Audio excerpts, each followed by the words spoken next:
En tant que commissaire invité de ce programme dédié aux œuvres filmiques des artistes et des cinéastes autochtones francophones, intitulé Écran autochtone, temporalité et mouvement, de pair avec l'équipe du festival Imaginative, nous tenons à rendre hommage aux territoires, aînés, communautés, y compris les animaux, les oiseaux voisins et tous les êtres vivants parmi lesquels nous évoluons.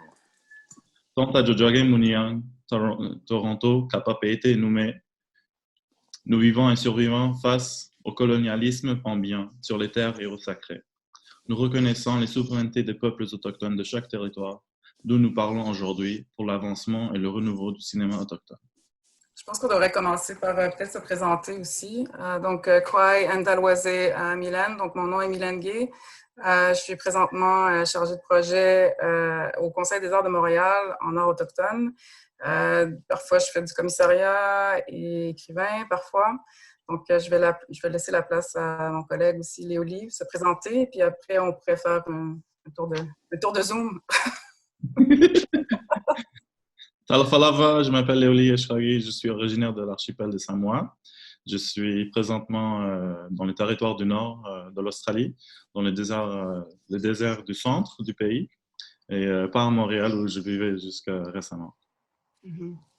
Et voilà, je suis commissaire et artiste, auteur aussi. Je vais muter mon micro. Bonjour tout le monde, Kwai, je m'appelle Meki Ottawa, puis je suis une artiste basée à Montréal, Atikamekw Nation, puis voilà. Kwai, moi c'est Caroline Monet, je suis aussi basée à Muniang, Montréal. Ma mère est Anishinaabe et je viens du territoire de l'Outaouais. Je suis une réalisatrice et artiste visuelle. Bonjour, je suis Bozou. Je m'appelle Nicolas Mollet, je suis artiste plasticien, visual artiste. Je vis actuellement en Nouvelle-Calédonie et je suis enfant métis, donc moitié français par ma maman et moitié kanak par mon papa. Voilà. Hi, Julie Obamsawin. Moi, je suis présentement de Montréal. Je suis cofondatrice, productrice, nouvellement productrice exécutive et présidente du conseil d'administration de Kasewe Media. Kasewe, ça veut dire ensemble, un collectif en groupe qui est une boîte de production qui fait de la production télévisuelle qui vise à promouvoir un peu une image très positive des Autochtones d'aujourd'hui. Alors, voilà. Yorana, je m'appelle Virginie, je vis à Tahiti, donc je suis polynésienne, je suis auteure et réalisatrice et maintenant productrice depuis un peu plus de 2 ans. J'ai une boîte de production qui est basée en Polynésie française, donc qui s'appelle Ahi Company. Et je suis métisse tahitienne, chinois, anglais, français. Donc bienvenue à tous. Très, très, très heureux de vous voir ici, qu'on a pu coordonner avec l'Océanie et Montréal, Tiohtià:ke. Donc, c'est ça, nous aurions pu débuter cette discussion par l'approche artistique de chaque cinéaste artiste, mais compte tenu des nombreux panélistes, on est quand même 5, 7, 6, nous avons préféré mettre l'accent sur les enjeux actuels et les projets futurs. Donc, pour cela, il faudrait peut-être reconnaître les obstacles systémiques en termes de structure de financement, de diffusion et d'enseignement dans nos contextes québécois, français versus autochtones. Donc, la première question qu'on avait formulée, et brièvement, c'est, on va commencer par comment avez-vous pu apprendre et prendre votre essor dans les milieux des arts visuels et du cinéma? Est-ce qu'il y a-t-il un mentor autochtone ou non autochtone qui vous a poussé vers une approche unique qui vous ressemble? Ou sentez-vous encore obligé aujourd'hui de satisfaire les exigences des milieux dominés par l'imaginaire colonial français et québécois dans notre contexte? Alors, pour ma part, je ne peux pas vraiment parler de mentor polynésien dans le milieu de l'audiovisuel. Par contre, j'ai eu la chance de me former en Australie. Donc, j'ai fait une école de cinéma en Australie et ça m'a permis déjà de rencontrer d'autres peuples, d'autres cultures et une autre approche à l'anglo-saxonne de faire un film et de raconter une histoire. qui est très, très différente de la manière française de raconter une histoire.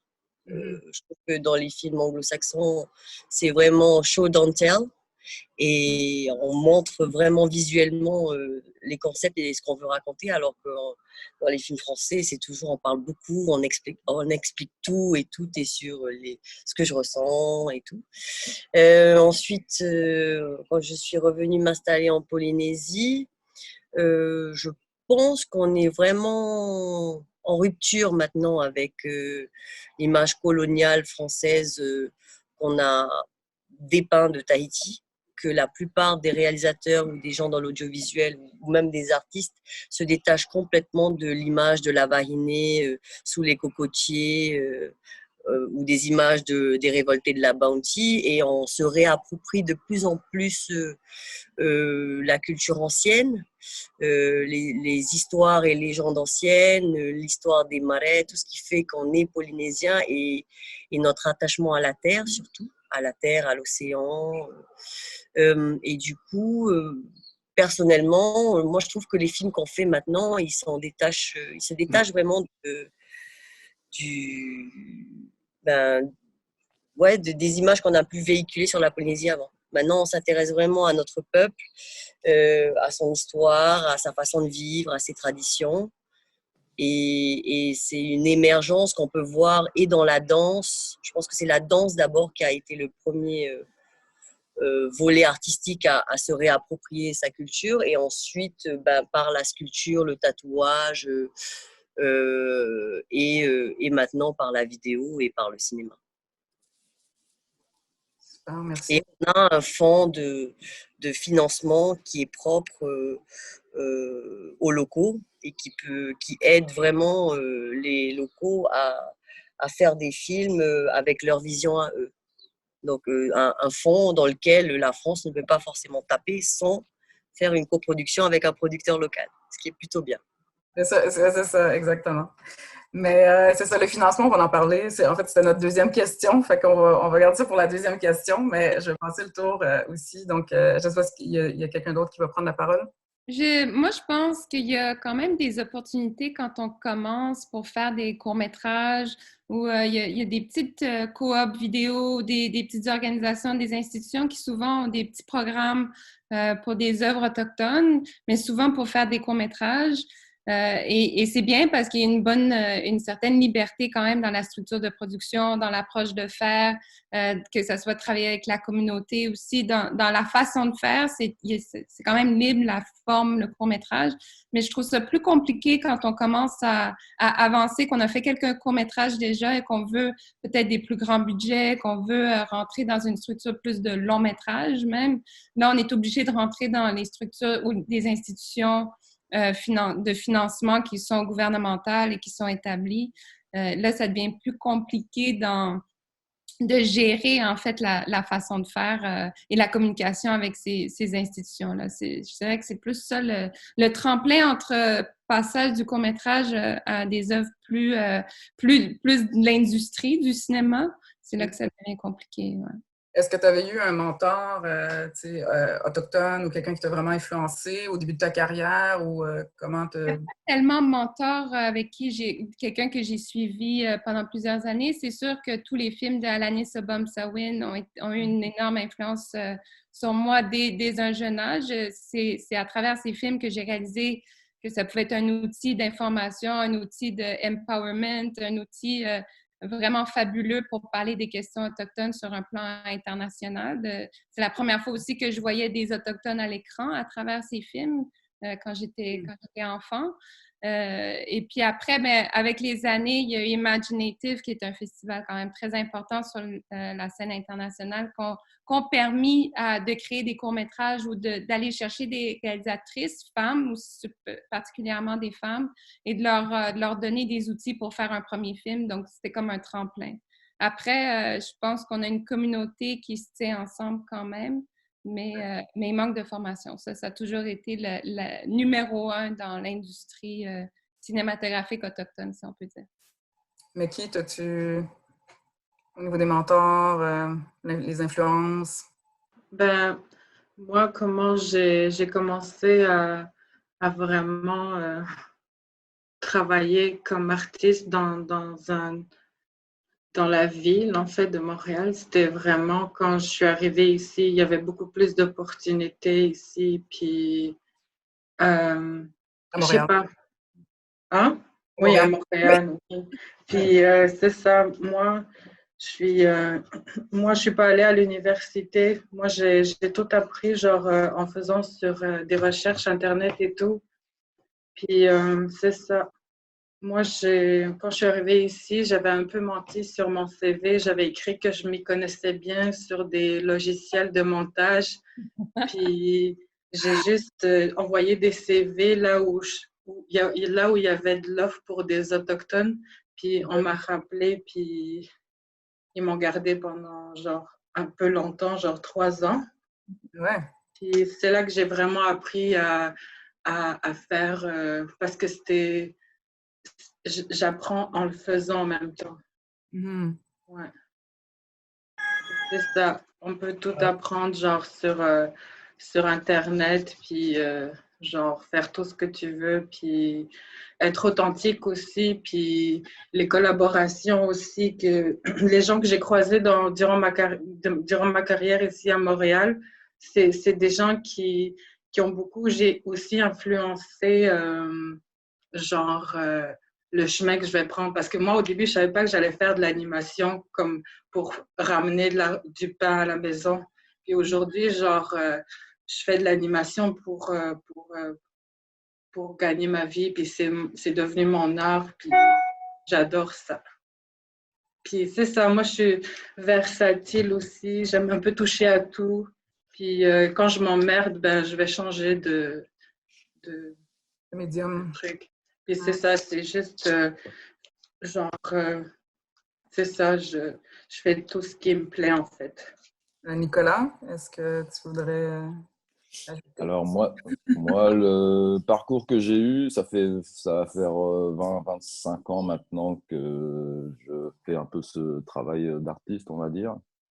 Donc il n'y a pas eu de réel mentor, il y a eu beaucoup de rencontres, mais ça, je pense que c'est pour tout le monde pareil.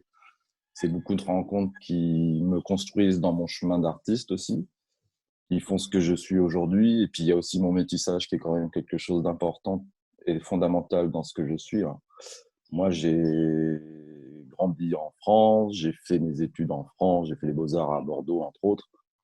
Et bon, après, il y a eu plein d'autres parcours et je suis revenu en Calédonie il y a quelques années parce que pour moi, en tant que métis, je pouvais pas être un homme complet si je vivais pas avec ma famille ici et je restais pas avec les miens ici.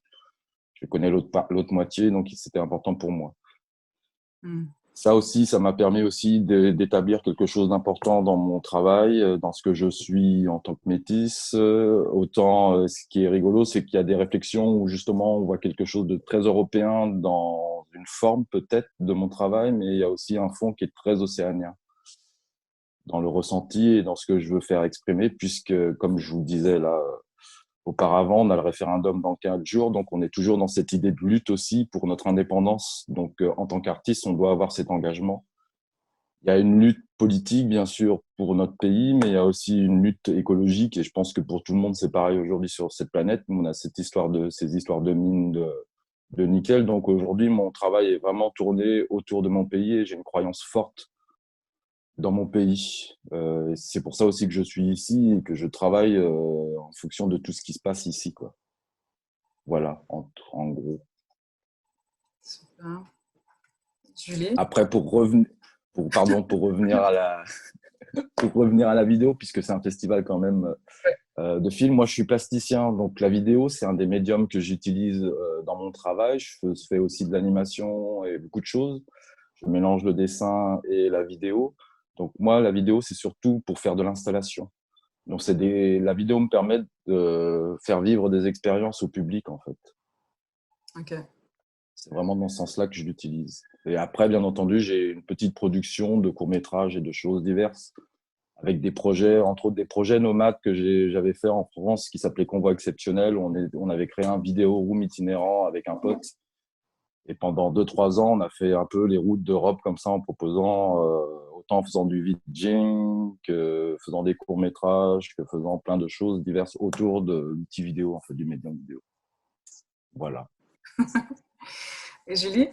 Oui, ben en fait, moi, j'ai eu plusieurs influences, tant dans ma vie personnelle que dans ma vie professionnelle, je dirais.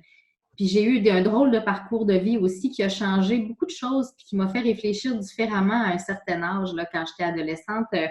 Moi, en fait, j'ai toujours été très, très proche de ma mère. Ma mère, elle a eu une compagnie de danse autochtone excessivement longtemps. Elle a eu la compagnie pendant 30 ans. C'est une compagnie de danse qui était un collectif chorégraphique. Ma mère, elle est abénaquise aussi, là, évidemment, mais qui travaillait à partir de contes et légendes, puis beaucoup de motricité qui viennent du monde animal. Donc, moi, j'ai été une danseuse active dans cette compagnie-là pendant plusieurs années, jusqu'à ce que je tombe malade, mais j'y reviendrai à ça. Donc, ce qui était intéressant dans la compagnie, ça s'appelait Dance Lab Pildoway, ça voulait dire nouveau, et on travaillait vraiment à défaire. C'était une troupe de danse contemporaine qui était composée de danseurs autochtones et non autochtones, mais c'était vraiment de la collaboration. Puis moi, j'ai grandi là-dedans. J'ai commencé à être assise aux répétitions. J'avais 2 ans, là, donc c'était très, très prenant. Et ma mère et mon père étaient dans la compagnie. Donc, ça faisait partie, la production a toujours fait partie de ma vie. Donc, c'est un peu, j'ai baigné là-dedans très, très tôt et j'ai trouvé que c'était intéressant parce que je suis devenue une petite danseuse qui participait à certaines sections et j'ai fait de la tournée. On est allé faire un échange avec les aborigènes d'Australie qui travaillaient avec des contes et légendes puis de la motricité animale. On est allé faire un échange à Sydney avec une gang qui travaillait un peu dans des moyens puis des méthodes de travail qui étaient très semblables à ce qu'on faisait. Donc, j'avais pas 15 ans et j'étais allée en Australie 1 mois pour faire un échange chorégraphique avec d'autres First Nations. Donc, ça a été vraiment life-changing pour moi. Ça a été très révélateur. Donc, aussi, ça, c'est dans ma vie comme personnelle. Et ensuite de ça, ce qui s'est passé, c'est que quand j'ai commencé, moi, je me suis formée en production à l'UQAM, en fait, en production télévisuelle. Donc, quand j'ai eu fini mon parcours, j'ai travaillé premièrement, là, au départ de ma carrière, je ne sais pas pourquoi, j'ai travaillé presque exclusivement en cinéma, sur les plateaux de tournage à la continuité. Puis, de fil en aiguille, après un certain temps, je me suis fait appeler par une fille qui m'a dit « Écoute, j'ai un projet pour toi. Je me cherche une assistante à la réalisation pour faire un projet autochtone. Puis, je pense que ça serait vraiment intéressant. Puis, tu serais la personne pour nous. » Fait que je les ai rencontrés. Et j'ai travaillé donc 8 ans ou presque 9 ans même avec Michelle Rouleau, qui est une ancienne présidente de Femmes autochtones, là, qui a eu une compagnie qui s'appelle Wabanok très, très, très longtemps, là, puis qui est encore active aujourd'hui. Puis donc, j'ai travaillé comme assistante à la réalisation avec Michel pendant 8 ans. Pendant ces productions-là, je me suis promenée partout à travers le Québec, puis même à l'extérieur du Québec, puis j'ai rencontré des gens de différentes nations parce que souvent, on connaît la nôtre, on connaît ce qu'on connaît, on connaît les choses qui sont importantes pour nous, mais c'est très intéressant aussi, je trouve, à un moment donné, de se promener puis de comparer les visions, de discuter, de pouvoir échanger. Donc ça, c'est ce qui s'est passé. Puis évidemment, comme je suis aussi à Benaki, c'est sûr qu'Alanis, pour moi, a pavé le chemin là d'une manière incroyable pour nous permettre de se projeter dans des idées comme ça, de dire, moi, professionnellement, je vais faire une productrice en télé. Il faut que quelqu'un ait pavé le chemin parce que je ne pouvais pas m'imaginer que c'était possible quelque chose comme ça il y a 20 ans, par exemple. La chose qui a marqué mon cheminement, moi, c'est que j'ai été excessivement malade. J'ai paralysé quand j'avais 13 ans. Et à un moment donné, donc, j'ai été prise sur un lit complètement arrêté pendant 3 ans parce que je n'avais pas de diagnostic. Et donc, j'ai eu tout le temps du monde pour écouter la télé. Je souffrais 24 heures sur 24. On ne comprenait pas qu'est-ce que j'avais. Bref, j'ai fait un ACV et j'ai eu beaucoup de temps, beaucoup trop de temps pour réfléchir à cet âge-là. Et donc, quand après ça, je me suis mis à être plus active au niveau professionnel, c'est comme si je suis devenue une éponge et c'est comme si tout ce que j'avais le droit de faire qui n'était pas statique dans la vie, j'en ai profité x10. C'est comme si c'est devenu comme un cadeau pour moi d'avoir le droit de prendre le tour d'aller à l'école. Donc, je suis devenue un petit peu intense. Donc, j'ai tout fait x10, puis ça a fait en sorte que ce sont des influences qui ont jalonné ma vie à travers toutes les rencontres que j'ai faites dans la vie aussi. J'ai rencontré des gens extraordinaires qui m'ont permis aussi de comparer, mais d'apprendre des choses, de comparer des choses, puis d'échanger des réalités, mais à côté, sur le bord d'un sapin, là, quand ça sent la gomme d'épinette, tu sais, puis ça, c'est des choses que tu peux pas remplacer. Fait que ça, je trouve que c'est une rencontre complète avec des gens. Puis ça, moi, c'est des choses qui ont changé ma vie et qui ont fait en sorte que j'ai eu des envies de dire des choses aussi. Donc, moi, j'ai fait mon bac en com, comme je disais, donc j'ai appris à faire de la télé, un peu à comprendre un peu c'était quoi la télé, comment ça fonctionnait, à comprendre le langage visuel, le pouvoir que ça avait. Et c'est pour ça maintenant que nous, à Kasewe, la compagnie que je représente, dans le fond, l'idée maîtresse, c'est d'utiliser la télé parce que pour nous, c'est un médium qui est excessivement fort. Il est dans la maison de tout le monde. Tu n'as pas besoin de t'acheter un billet pour aller voir. Il est là, il est disponible. Donc, pour nous, c'est le médium privilégié qu'on a, qui est accessible, puis qui est très... donc, je trouve que c'est vraiment la meilleure manière d'atteindre un très, très, très grand public, puis de véhiculer une image très positive. Donc, c'est un peu ça, mon cheminement. Merci. Léolie, est-ce que tu veux présenter? On a une nouvelle invitée. Yorana, bonjour Manoury. Bonjour. Nous sommes à la deuxième question, donc on va faire un tour. Ouais. On s'est présenté plus tôt. Bonjour, moi c'est Manoury Bonnefin, je suis tahitien. Voilà, je vis à Tahiti, je suis tahitien, je suis né à Tahiti, ben ouais. Et voilà, je suis content d'avoir eu cette invitation. Bon, ici, il n'y a pas beaucoup de courts-métrages effectués parce qu'on a un système particulier où il faut qu'on travaille, qu'on fasse des à côté pour gagner sa vie. Donc, du coup, on fait beaucoup de productions, publicités, documentaires pour enchaîner, pour essayer d'avoir des sous. Et puis, chez nous, on n'a pas beaucoup de fonds d'aide pour pouvoir faire de la fiction. Donc, c'est très rare d'avoir un grand festival ou un festival de films ici. Mais quoi qu'il en soit, depuis qu'il y a le FIFO et tout, on commence à se lancer. Voilà. Et puis moi, j'ai toujours aimé imaginer des choses. J'ai l'impression que je deviens malade si j'arrive pas à rendre ce que j'imagine en image. Il faut que j'écrive. Voilà. Donc du coup, ça fait quoi? Ça fait 10 ans que je m'intéresse à la vidéo et ça fait 3 ans que je me professionnalise dedans. Je suis un autodidacte. Donc du coup, j'ai tout appris sur le tas. J'ai pas vraiment fait d'études. J'ai eu la chance de pouvoir voyager, d'aller au Maoriland Film Festival il y a 2-3 ans, avec un court-métrage assez particulier qui parlait du viol. Donc, et du coup, grâce au Maoriland Film Festival, on m'a envoyé à Wairoa Film Festival. Puis j'ai rencontré quelques personnes là-bas, j'ai sympathisé avec des Maoris, des Samoans. Et puis, comme on dit, on rentre toujours chez soi. Je suis venu à Tahiti et puis j'essaie de vivre de la vidéo. Voilà. Je vais vous poser une question à toutes. Et puis, si vous pouvez répondre chacune à son tour. Concrète pour mener à un réel changement structurel des rapports de force et de pouvoir décisionnel au profit de nos communautés autochtones sous influence française ou québécoise. On est en plein dans ce questionnement justement ici. Avec tous les débats politiques qu'il peut y avoir, cette notion, c'est vraiment très complexe en Calédonie. Hein. Bon, la notion autochtone, c'est quand même le départ de la lutte kanak pour l'indépendance, et on a ce rapport aussi avec tous les descendants de colons qui sont là depuis 160 ans, qui sont établis depuis plusieurs années. Donc, est-ce que eux sont devenus des autochtones aussi par la suite? C'est quelque chose de très complexe en Calédonie et on est toujours en train de se demander. Nous, on est issus du métissage. Est-ce que on est dans cet entre-deux? Comment on doit se placer? Est-ce qu'on est autochtone? Est-ce qu'on est étranger? C'est toujours, pour nous métis, cette question, je pense. Si je peux me permettre, je pense qu'il y a une responsabilité. C'est toujours un enjeu financier.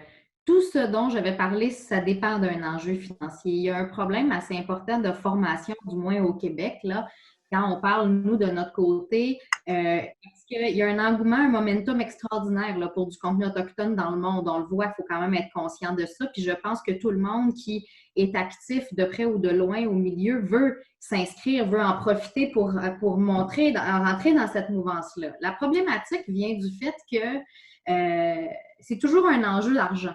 dans le sens où c'est sûr que le financement, quand on parle de production cinématographique ou télévisuelle, on ne peut pas faire fi du financement. Quand on cherche à monter des équipes avec des nombres importants d'Autochtones qui participent, le problème, c'est qu'on est un bassin relativement petit parce que nous, on travaille avec des communautés autochtones qui parlent certaines langues autochtones, mais aussi le français comme langue qui l'accompagne. Donc, souvent, sur les plateaux de tournage, ça se passe en français principalement. Donc, ce qui est compliqué, c'est que par rapport à la première partie de la question, qui est par rapport aux réalisateurs, il y a une chose, c'est que si on faisait seulement des projets actuellement avec les réalisateurs autochtones qui avaient de l'expérience, on ne suivrait pas l'engouement autochtone au niveau du contenu, là. Bon, il y a ça comme problématique. Puis il y a un gros problème, et ça vient de la formation qui n'existe pas non plus, parce que présentement, sur tous les projets que je fais, j'ai quelqu'un en formation. Or, il n'y a pas de pérennité de financement, outre que dans le cœur même de mon budget, qui est ma responsabilité, qui forme la personne. Or, au Québec, je ne sais pas si c'est comme ça dans vos milieux, vous me le direz, ça m'intéresse vraiment, mais on a des budgets qui sont en comparaison avec le reste du Canada de manière significativement plus petite. Donc, la portion ou le pourcentage du budget qui couvre la formation est fondamentalement plus grand parce que je ne vais pas le payer moins cher parce qu'il fait une production en français. Donc, c'est toujours un enjeu de formation. Il n'y en a pas beaucoup au Québec des réalisateurs autochtones qui ont de l'expérience sur qui on va mettre le projet d'une série documentaire de 26 demi-heures pour 3 diffuseurs. Parce que ce qu'il faut savoir, c'est que moi, j'ai la volonté de le faire, mais il y a la réalité du milieu qui ne suit pas. Puis le problème, c'est que si présentement, c'est une responsabilité financière dans la cour du producteur uniquement de pouvoir former la relève, mais tant et aussi longtemps que ça ne deviendra pas un enjeu, une responsabilité d'industrie de trouver une manière de financer globalement la production autochtone puis d'être facilitant pour offrir un support constant, ça aidera pas parce que moi, je peux aider quelqu'un à dire « Ah, tu veux être réalisateur, c'est super, on s'est parlé, la vibe, ça fonctionne bien, la personne me semble être très sérieuse, on se voit, c'est super, mais mon projet va durer 2 mois. » Après ça, la personne ne sera pas apte à réaliser sa première série documentaire qui va passer sur TV5. C'est pas réaliste de penser ça. Donc, il y a un problème de suivi puis d'accompagnement de tous ces jeunes-là qui ont vécu des initiations, entre guillemets, je vais dire ça, dans différents contextes dans leur vie pour faire du court-métrage. Puis comme tu disais, Caroline, tantôt, quand on passe dans un niveau professionnel, ben nous, on a des exigences. Moi, la pérennité de ma compagnie dépend de l'efficacité de cette personne-là sur le tournage. Donc ça, c'est une première partie du volet de la réponse. Donc, il y a un enjeu de budget-là, évidemment. La deuxième problématique vient aussi du fait qu'il y a comme un aura, j'aime pas ça dire ça, mais je vais le dire quand même, juste pour faire une image. Un réalisateur, il y a autant de manières d'être un réalisateur qu'il y a de production cinématographique ou télévisuelle. Il n'y a pas un seul modèle. Tu peux faire du cinéma d'auteur, tu peux faire de la production très collaborative. J'ai un petit malaise constant avec ça, le fait qu'on ait l'impression que le seul apport vraiment très créatif qui fait que ça devient autochtone ou pas, c'est le réalisateur. Je comprends la question, sauf qu'il y a plusieurs modes de fonctionnement dans une équipe de production et pour nous autres pallier au fait que je ne peux pas sur toutes mes productions avoir, par exemple, un réalisateur autochtone.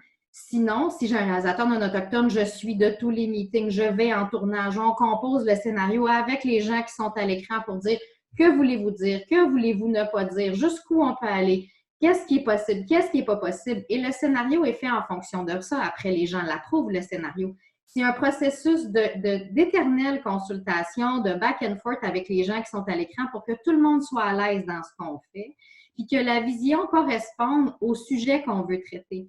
Le problème, c'est que tant et aussi longtemps que la responsabilité va résider dans la cour du producteur, on va être là à des moments. Je pense que l'industrie, si on établissait, puis là, je rêve, mais je pense qu'il faut le faire, on est là pour ça.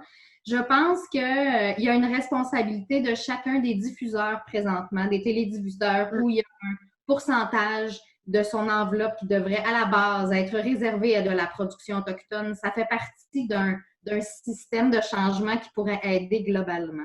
Je pense qu'il faudrait qu'il y ait non pas une date où on peut déposer pour faire une demande pour nous aider à financer un stagiaire. Il faudrait qu'il y ait un programme qui soit établi, qui soit constant pour accompagner des gens au complet, pas juste à travers une production. Je pense que ça prend de la pérennité. Ça prend un projet, ça prend une stratégie globale à long terme pour que ces gens-là, sur qui on veut que reposent tous des projets, puis des projets qui sont évalués à des fois 4-5 millions de dollars, ils aient les reins pour les soutenir. Parce que nous autres, quand on est comme producteurs, moi, je suis un producteur qui est co-scénariste, qui est producteur au contenu, je suis productrice exécutive, je suis décisionnelle dans tout ce qu'on fait. Si au niveau du scénario, il y a quelque chose que je dis non, ça ne marche pas, on ne le fait pas. On est en collaboration constante et les décisions se prennent comme ça. Ça, c'est notre modèle de fonctionnement qu'on a trouvé pour pallier au manque qu'on avait de gens qui avaient l'expérience nécessaire. Sinon, on va faire 2 films autochtones au Québec par année. Puis ça m'inquiète parce qu'il y a un engouement, on ne sait pas le temps que ça va durer, il faut en profiter, c'est excessivement important. Mais tout ça réside aussi, je pense, dans un plan de financement qui n'est pas juste lié à une prod, mais à une industrie. C'est une responsabilité d'industrie, je pense, de former une relève. Merci. Cette perspective sur le long terme aussi. Est-ce que Virginie et Manoury, vous pouvez nous parler un peu de vos contextes en Polynésie française? Parce que je pense aussi que le système de financement et de production est assez différent.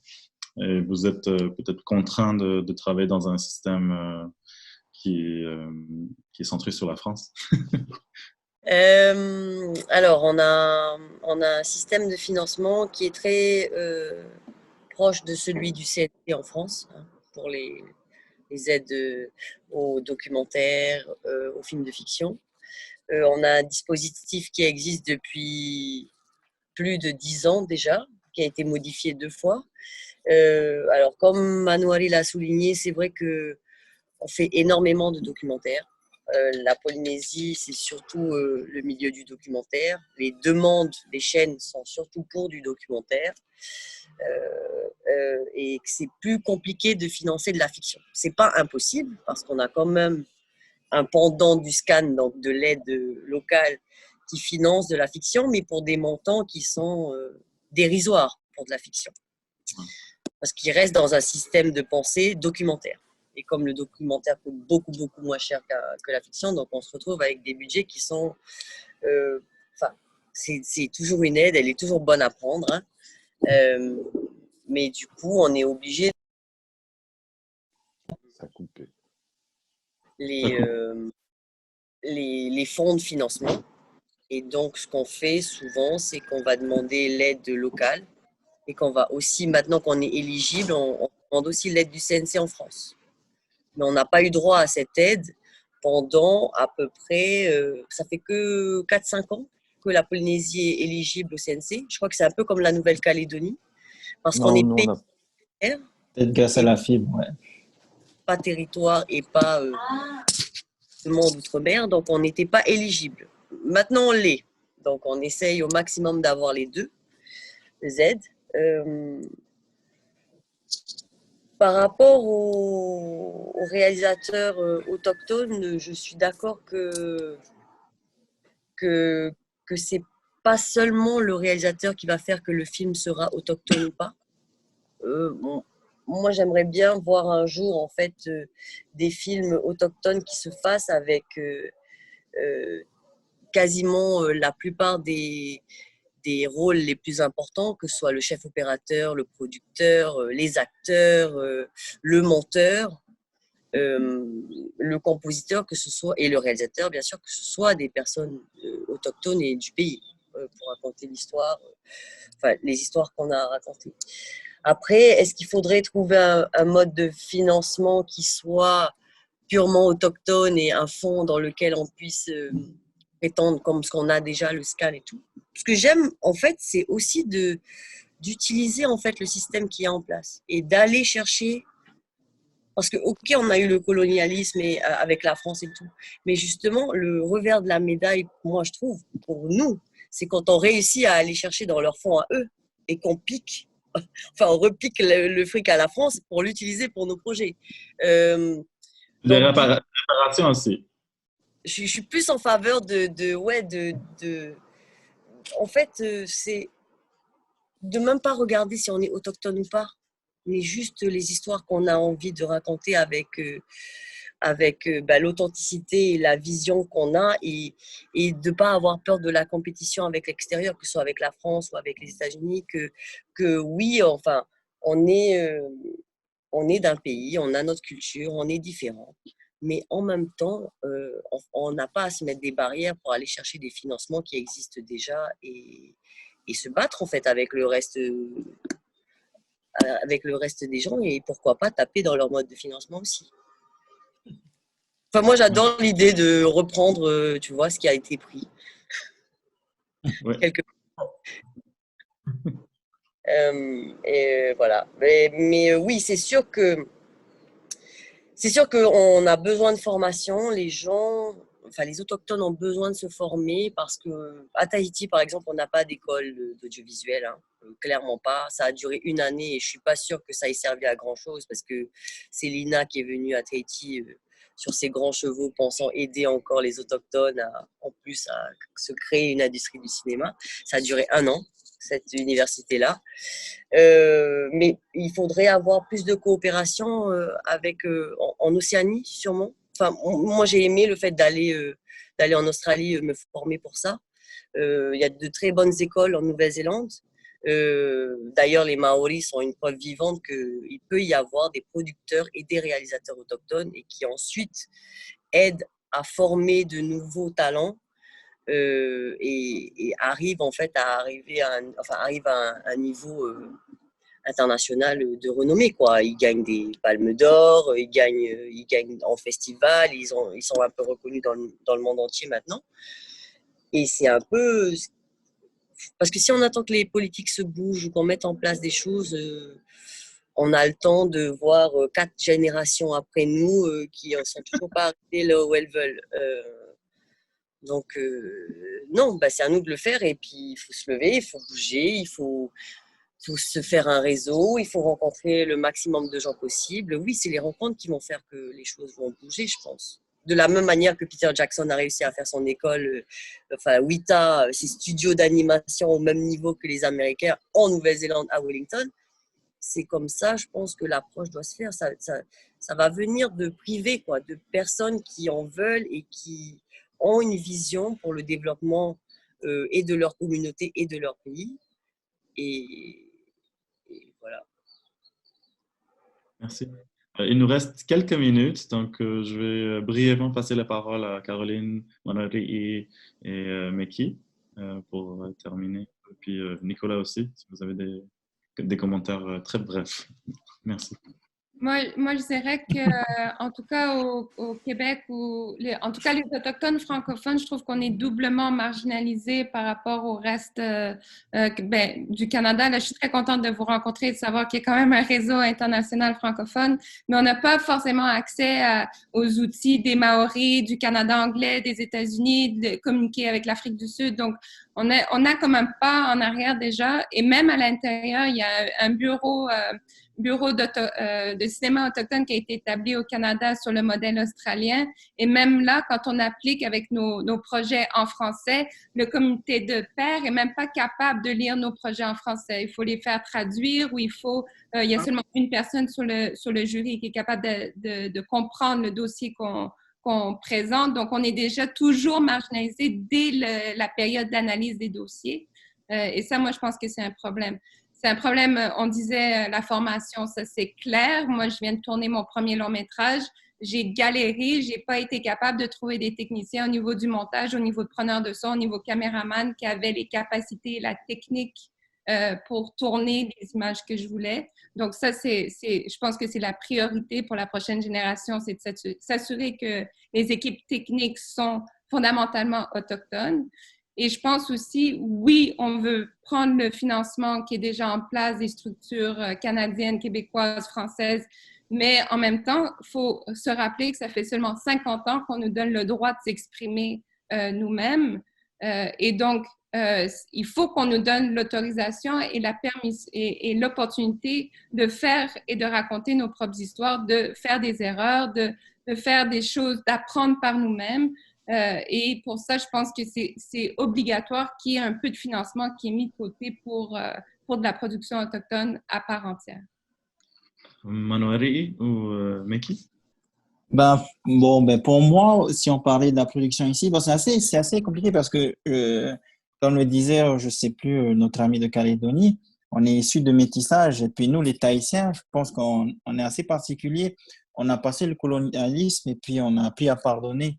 Donc, du coup, on est un peu, comme on dirait, cool dans notre pays. Et comme le disait Virginie, chez nous, c'est en train de se développer. Et puis, depuis qu'on a eu la fibre optique, parce que le gouvernement a développé l'accès à Internet, donc l'industrie on va dire, du cinéma commence à évoluer. Et bon, on a toujours ces difficultés à accéder aux fonds mis par le gouvernement bon, c'est normal parce qu'il faut bien gérer l'argent. Et je pense que ça va se développer. Et puis, les générations qui arrivent sont très branchées aux médias. Donc, je pense au niveau de la professionnalisation, ils auront quand même un plus. Ici, les jeunes commencent déjà à toucher à des trucs que nous, on aurait mis 10 ans à maîtriser. Donc, je pense que demain, ça va vraiment être différent. Et je suis pas très avancé au milieu de production. Moi, c'est plus la créativité. Donc, je suis tout le monde dans ce groupe. Meki, est-ce que tu veux dire peut-être un mot de la fin pour... vu que tu es émergente et professionnelle, peut-être comme artiste pour les générations futures, tu es quand même un modèle à Montréal qui n'est pas... c'est ça, ton parcours est très non académique, puis tu as bien fonctionné là-dedans. Donc, pour les générations futures, ce serait quoi? Peut-être un message pour les générations futures qui s'en viennent au niveau cinématographique, art visuel. Qu'est-ce que tu souhaites? C'est ça. Je pense que ce que je souhaiterais, c'est pour que les générations futures aient accès à ce qu'on rêve tous, toutes les discussions qu'on a eues ici et tout. C'est de le faire maintenant, puis faire des actions pour que ça change, parce que c'est maintenant que ça se passe pour que le futur change, puis tout. Puis je pense qu'il faut vraiment, s'entraider internationalement aussi. C'est vraiment cool qu'on ait pu s'asseoir aujourd'hui, puis qu'on ait pu entendre un peu chacun qu'est-ce qui se passe dans son coin de vie en tant qu'artiste et tout. Puis c'est ça, je souhaite juste que tout le monde, que le futur génération soit plus libre, puis que ce soit eux, qui écrivent l'histoire et pas les Autochtones, parce que toute l'histoire a été écrite comme ça. C'est pas les Autochtones qui ont écrit leur histoire. Puis dans la plupart de l'histoire qu'on lit dans les écoles et tout, même dans whatever, dans le cinéma et tout, il y a toujours, même dans les institutions, académiques, whatever, school, n'importe quoi. C'est il faut qu'on prenne notre place, puis c'est ça que je souhaite. Vous avez des... Et en plus, en tant que femme, alors non seulement on est autochtone, mais en plus on est des femmes. Oui. Il faut pas le voir comme deux faiblesses, en fait. Il faut le voir comme deux forces. Il faut juste les utiliser à bon escient. Enfin, c'est deux qualités qui peuvent nous amener loin, en fait. En repensant au colonialisme, on va dire, je suis en train de développer une série de fiction, donc sur le thème des Arioi, le court-métrage qui est en diffusion, en projet, enfin, qui est à Imaginative. Je l'avais fait il y a 10 ans et donc je l'ai proposé à un diffuseur en France qui a bien aimé. Alors, c'est autochtone au possible, c'est avant l'arrivée des Européens, donc il y a 0 blanc. Ils m'ont quand même dit, la chaîne de télé m'a quand même dit, ce serait quand même bien s'il y avait un petit bateau avec quelques colons et du genre Gérard Depardieu, même s'il crève au premier épisode, juste pour faire le buzz et pour que les gens regardent. Et j'étais là, ah non, mais il est hors de question que je change l'histoire du film pour faire ok, je comprends, enfin je peux comprendre le but de la manœuvre, je peux comprendre que, bien sûr, ça attire tous les fans à regarder le film et tout ça. Mais it defeats the purpose. It tells another story. Et donc, j'ai dit, non, merci, au revoir. C'est déjà le réseau de tout le monde ici qu'on doit développer, faire diffuser nos films, nos productions, échanger les équipes techniques entre les îles et le grand continent. Merci tout le monde. Nous vous remercions toutes de votre générosité et de votre participation aujourd'hui. Merci beaucoup. Regardez les liens. Merci. Miigwech. Oleti, Moruro, Chimigwech. Ça fait un grand plaisir de vous rencontrer virtuellement. Oui, tout à fait. Bye. Bye tout le monde. Ciao. Ciao.